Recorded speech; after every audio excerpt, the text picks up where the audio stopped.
নমস্কার, আপনারা দেখছেন এখন দাসপুর বার্তা। সাহিত্যিক বিজয় চাঁদ ঘোষের জন্মদিন পালনে নববর্ষ সংখ্যা প্রকাশ। দেশবন্দনা সাহিত্য পত্রিকার বাংলা নববর্ষ সংখ্যা 6 বৈশাখ শুক্রবার ঘাটাল ব্লকের রাধানগরের মোহনপুর গেস্ট হাউসে প্রকাশিত হয়েছে। প্রয়াত সাহিত্যিক বিজয় চাঁদ ঘোষের 97তম জন্মদিন পালন সভায় এর আয়োজক ছিল বিজয় চাঁদ ঘোষ জন্মদিবস পালন কমিটি। এদিন স্বাগত বক্তব্যে দেশবন্দনা পত্রিকার বর্তমান সম্পাদক মধু বসন্ত ঘোষ উপস্থিত সবাইকে স্বাগত অভিনন্দন জানিয়ে বাংলা নববর্ষ 1431-এর শুভেচ্ছা জ্ঞাপন করেছেন। জন্মদিন পালনে যথোচিত শ্রদ্ধা নিবেদনও করা হয়েছে।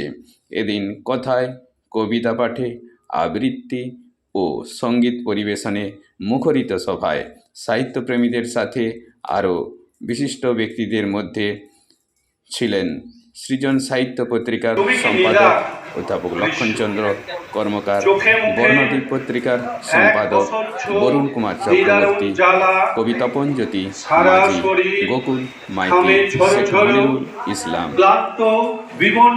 ডাক্তার সুবীর কুমার ঘোষ প্রমুখ সুবীরজন। এদিন সুবীর বাবু মধু বসন্ত বাবুকে বটবৃক্ষ চারা ও অন্যান্য পাতাবাহার, রঙ্গন, শিউলি প্রভৃতি ফুলের চারা গাছও উপহার দিয়েছেন সবুজায়নের লক্ষ্যে। রাধানগর থেকে রিপোর্টে doctor Subir Kumar Ghosh. Like and follow ও সাবস্ক্রাইব এখন দাসপুর বার্তা। এই দাসপুর বার্তায় যুক্ত হন, আলোর পথে এগিয়ে চলুন।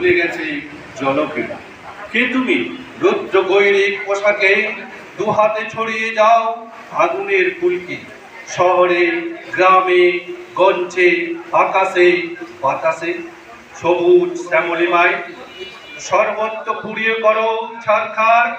একই আনন্দ তোমার, তুমি কি রুদ্র বৈশাখ প্রদীপ্ত চালাময় প্রখর নিদা, তুমি অশান্ত বিশ্ব। নমস্কার। আপনারা অনেকেই জানেন আকস্মিক নয়, প্রয়াত বিজয়চাঁদ ঘোষের প্রয়াণের পরে মনে হচ্ছে 17-18 বছর ধরে এই দিনটি শ্রদ্ধার সঙ্গে পালিত হচ্ছে। এটা খুব আশ্চর্যের বিষয়। কোনো প্রতিষ্ঠানের আলাদা ব্যক্তিত্ব নয়, যে অনন্ত এতদিনে মেহেদি পাতা চিনে গেছে। মিথিলার চিঠি সে যত্ন করে পড়েছে, যত্ন করে রেখেছে বেঢপ পাঞ্জাবির বুক পকেটে। বুদ্ধিদীপ্ত আতস কাঁচে টকটকে লাল পলাশ, অশোক, শিমুল, কাহারো অন্ধকারে বৃন্তের নিভৃত পূর্ণিমা নিশীথিনী সম, তুমি রবি নীরবি।